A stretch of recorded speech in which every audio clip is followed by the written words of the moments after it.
It was midnight when the train arrived to where we had to get off, and that train was awful, and the whole town was out meeting us as if we were, a circus animal.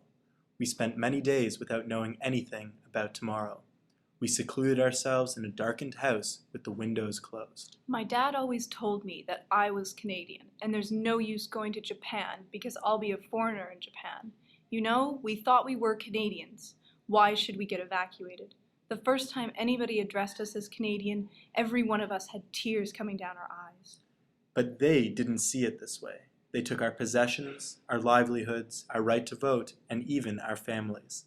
The federal government recognized that we did not represent a threat to security, but many BC delegates viewed us as an economic menace and chose to disregard this perspective. They placed us in detainment centers that smelled of urine and manure, forced us to reduce our lifetime accumulations to 150 pounds of baggage, and sent us off to Jasper, where we were stripped of our identity as Canadian citizens.